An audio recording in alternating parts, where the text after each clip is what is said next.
Hallo kykers en welkom by nog 'n episode van Erongo Talk, julle gunsteling en hoogs betroubare aanlyn nuusbron. Ons kuier in ons ateljee by die Platz aan Meer Mall in Swakopmund. Op vandag se program gesels Berrie Holtzhausen oor Alzheimer demensie Namibia se fasiliteit en die noodsaaklikheid van ons land om meer demensie vriendelik te raak. Maar eerst op die lys is ons kalenderdag en vandag vier ons Hemelvaartdag. Geniet klip.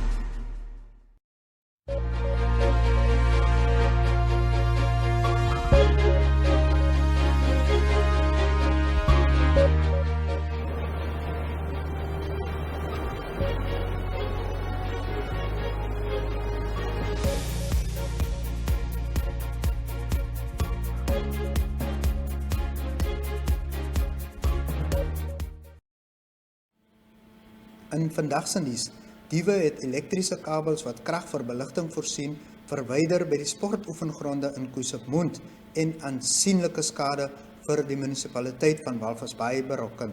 Daniel Maton, die koördineerder vir sportsake by die munisipaliteit, vertel vir ons meer. Was 'n baie slegte naweek vir ons wat sport betref. Aangesien die mense hier kan sien hier in die agtergrond. Ja. Oral is oefenvelde hier in die agterkant, ewen die netbalbane ook. Die mense het so gewendeleis, hulle het hy drade afgesny. Ek kan net so 'n bietjie opkom. Jy sien dit so hoog. Het hulle begin. So dat was voorgeraad. Dat daar karre was wat betrokken was by die daad gepleeg is. En dit gaan ons 'n paar rand kos op dis. Ja. Wat is uw boodskap vir mense wat hierdie tipe dinge aanvang? Goed, soos ek voorheen gesê het, die mense moet onthou dis community facilities die. En al hierdie gelde kom uit waar ons ander tipe development kon gedoen het, moet ons nog weer hy geld vat en dan hierdie tipe goed van reg maak. Wat dit dan munisipaliteit weet ons kom nie altyd met alles uit. En as dit ook nog gebeur oud is, sit dit ons net weer terug wat onze sportgeriewe betref. Ja, sê. En dan aansienlike bedrag word ingepomp om hierdie fasiliteite in stand te hou. Absoluut. En dan gebeur sulke tipe dinge. Hoe dink jy 'n geraamde skatting van die skade wat hier aangerig is, meneer Maton? Hierdie kan maklik so 60 na 70.000 as dit meer as die oud is. Ja. Ek praat nou van een is Blouwater se oefenveld, die twee grondvelde plus 11 Arrows se oefenveld. Ons praat hier van 6 vlakke, oud plus die netbalbane. Ja. En die basketbal is meeste van hulle se drade is daai hoogte wat ons nou gekyk het. Ja. Meeste van hulle drade is so ver afgekap. Dit is nou die elektriese drade. Dis elektriese drade want oral het ons by die oefenvelde winter is aan die kom. En die mense het almal hierdie spreuligte. Ja. Hulle betaal kopkrag. So dit is nie 'n uitgawe op die munisipaliteit nie, maar ons voorsien die mense dan ten minste van die krag en so aan. Yeah. In our second story, due to an alleged administrative error from a security company side and an alleged oversight from finance officers at the Walvis Bay municipality, the municipality overpaid the company by over 1.2 million Namibian dollars. Now the company has to pay back the money, and those staff members involved in allowing this mistake are facing disciplinary charges. In June last year, the municipality's procurement committee approved to have Homeland Security Services guards at council properties as well as render ad hoc security guard services.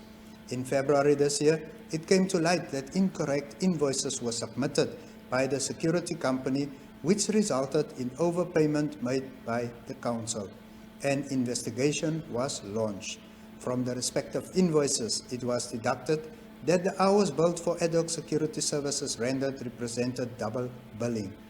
These discrepancies were allegedly not noticed by responsible officials at the time of the invoice submission. which resulted in council paying these erroneous invoices and which now represents an overpayment. In February, the council demanded an explanation from Homeland Security Services, to which the company responded in a letter through its legal representative that besides the overpayment, the company was awaiting payment from the council for services rendered during January, which allegedly was held back. The company, however, acknowledged the erroneous and accidental overbilling to the council, and it was agreed that it pay the council back 70,000 Namibian dollars a month until June next year. Ten slotte, die Erongo Jeugleierskapseminar onder die tema Jeugleierskap vir Verandering is die afgelope naweek op Walvisbaai gehou. Die seminar is moontlik gemaak deur die kantoor van die Erongo gouverneur, Neville Andre, in samewerking met die Frederick Ebert Stichting. Die deelnemers het onderwerpe soos onder meer emosionele intelligensie, konflikoplossing, leierskap-eienskappe en die vaardighede wat die jeug benodig om hulle rol doeltreffend in die ontwikkeling van die streek te speel onder die loep geneem. Die seminar is in die lewe geroep om die jeug in staat te stel om 'n positiewe bydrae nie net in die Erongo streek nie, maar landwyd te lewer en gaan 'n jaarlikse instelling word. Die idee is om jong leiers in staat te stel om vaardighede aan te leer en maniere te identifiseer om die nodige hulpbronne te bekom, sodat hulle 'n positiewe impak in die gemeenskap kan maak. Sharonis Boes, die uitvoerende voorsitter van die Nasionale Jeugraad, het op die geleentheid gesê dat jong mense 'n belangrike menslike hulpbron vir die ontwikkeling is, as ook sleutelrolspelers vir maatskaplike veranderinge, ekonomiese groei en tegnologiese ontwikkeling. Bush het ook beklemtoon dat die Namibiese regering onlangs die 3de nasionale jeugbeleid hersien en bekendgestel het. Die beleid vereis dat jong mense met die nodige vaardighede, netwerk en kapitaal toegerus word om positiewe rolspelers te word. Sy het ook jong mense aangemoedig om hulle verskille op sy te sit, die krag van verdraagsaamheid optimaal te benut en om saam die kwessies wat hulle in die gesig staar te oorkom. En daarmee kom ons dan aan die einde van vandag se nuus. Besoek gerus ons webwerf www.erongo.com.na of ons Facebook bladsy vir meer nuus uit die streek.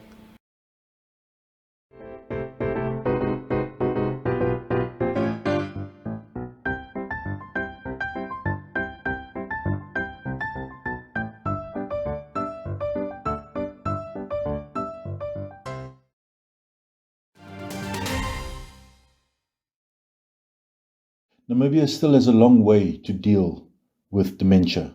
Speak to Berrie Holtzhausen at the Alzheimer Dementia Center, which is situated outside Swakopmund, along the Swakop River smallholdings. He is also known as the African Witchfinder. He tells us about the center, what he does, and also the challenges the country faces in dealing with this disease. Berrie Holtzhausen of Alzheimer Dementia Namibia. Berrie, we are here at your center in Swakopmund. What exactly is the center all about? ADN stands for Alzheimer Dementia Namibia. Dementia, to define dementia, that is the progressive and permanent deteriorating of your brain neurons and brain connections. Mm-hmm. So it's a terminal disease. Alzheimer is one of the diseases that's causing dementia. We started this place in 2000, the ADN care place, in 2010 already on a farm called Yakandonga in central Namibia. And then we moved down 7 years ago down to Swakop. We're caring here for more or less 20 people living with different dementias.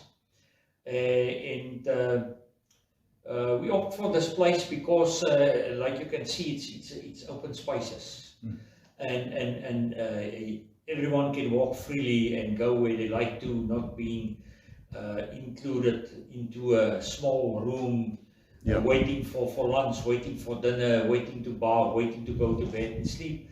But this is like a normal house, where people live like they were used to. They've got a kitchen and different places where they can enjoy themselves during the day. my mindset was to create facilities all over the country where families can bring their loved ones to be cared for. So, but still, if you do have a care worker who can leave your family from this taking care of you 24/7, then everyone can live in their own homes till they die. Yeah. But it's a long jump from here, a place where we do care for people living with dementia, to their own home settings. Yeah. And it will not always be possible for every family. How do you see the future for people living with dementia in Namibia? I think there's three things that need to be done in Namibia: education, education, education.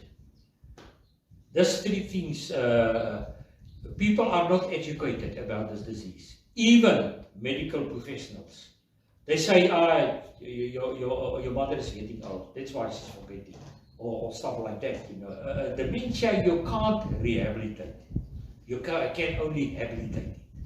Habilitate means see what is the functions the person still has, and focus on that. I'll try my best to get as much platforms that I can get to tell people, here I am living with dementia, I'm living a full life. So why are you afraid of? Why do you wait till everyone start drugging you up and telling you to take away your car keys and your bank account and everything, and then you will die? Yeah. Because you've got nothing left over to live for. Especially if you are already retired, but even if you're still young, you know, well, what is there? I haven't heard of one person in the world who died because of health. Yeah. Every one of us are going to die of some disease or a car accident or whatever. So why do you want to be afraid of death? The challenge is how one can live with any disease, and that includes dementia, Yes. a full life, because that's why we are here, to live a full life.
Welcome to Explore with Erongo Talk. Today, we visit the Franca Tower in Omaruru. Herero forces under Chief Manassa attacked the town in January 1904. The German captain Victor Franke, the last commander of the Schutztruppe in German Southwest Africa, who had been engaged in suppressing an uprising in southern Namibia, petitioned Governor Ludwig for permission to march north and relieve the besieged town. Franke arrived in Omaruru after a 20-day, 900-kilometer march and led the cavalry charge, which subsequently defeated the Herero attack. He received the highest German military honors for his efforts, and in 1908 the grateful German residents of Omaruru erected the Franke Tower in his honor. The tower, was declared a national monument in 1963. It holds a historical plaque and affords a view over the town.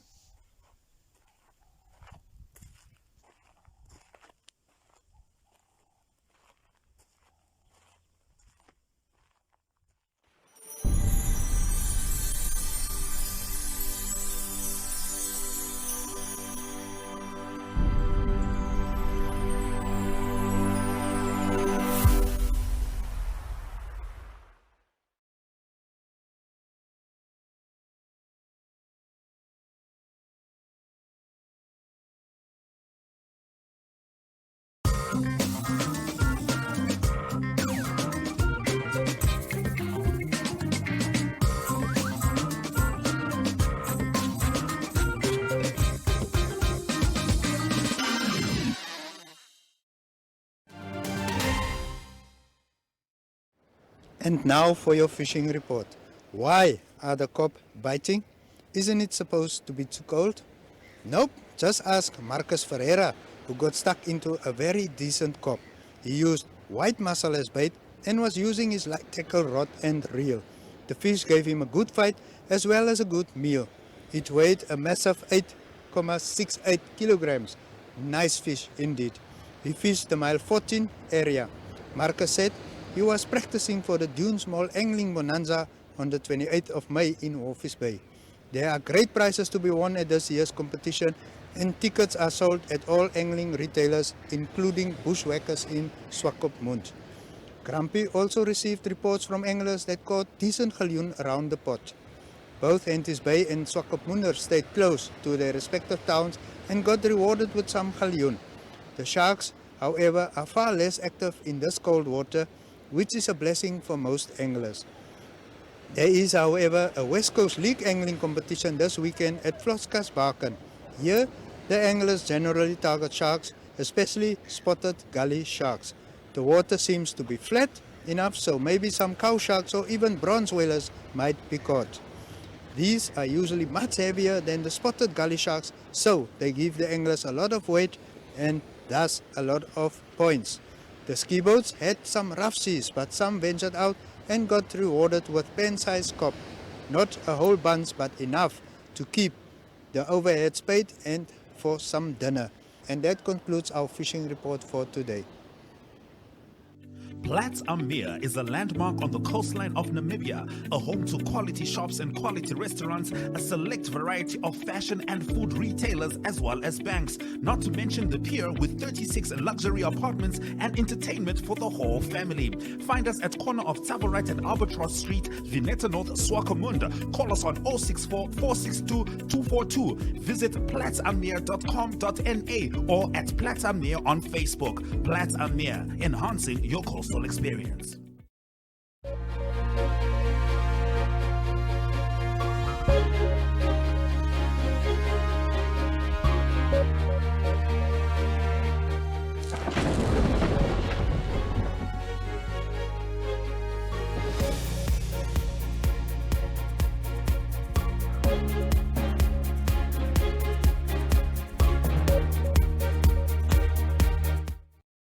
And now for your weather. Sunset at the coast will be at 25 minutes past 6 on Thursday, and sunrise will be at 27 minutes to 8 on Friday.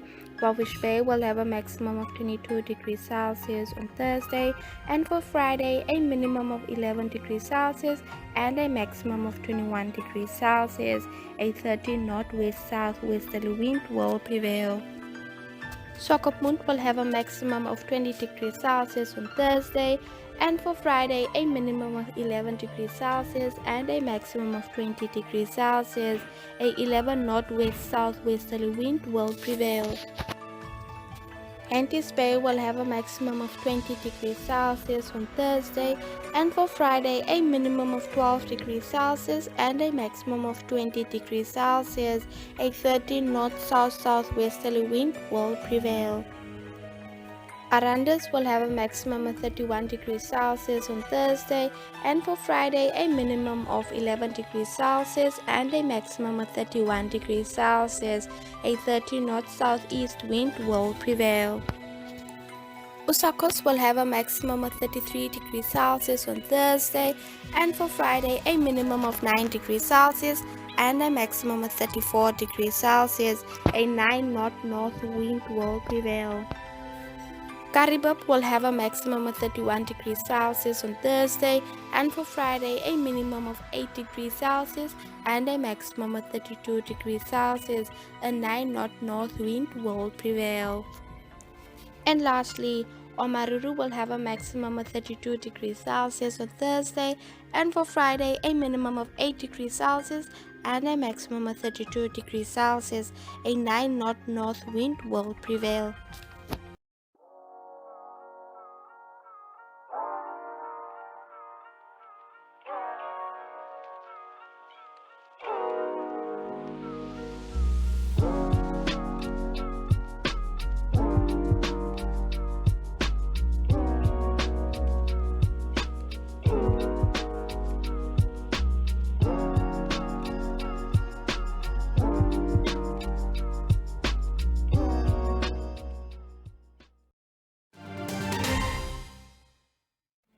Kykers, ons het dan aan die einde van vandag se program gekom, maar die pret hoef egter nie hier te stop nie. Sluit gerus daagliks om 2 uur op DStv kanaal 285 of GoTV kanaal 94 by ons aan, of geniet 'n verskeidenheid van programme op ons NMH aanlyn TV kanaal oneup2.com. Julle kan ook toegang tot meer nuus en ander stories kry op ons splinternuwe webwerf www.erongo.com.na of volg ons op Facebook, waar daar ook 'n paar kompetisies met ongelooflike pryse beskikbaar is. Vir jou advertensiebehoeftes, kontak ons by erongotalk@synergy.com.na of stuur vir ons 'n WhatsApp of Telegram na 0817 000 40. Ek herhaal die nommer vir julle weer, 0817 000 40. Nou, vir almal agter die stuur, onthou, een drankie is een te veel. Cheerio.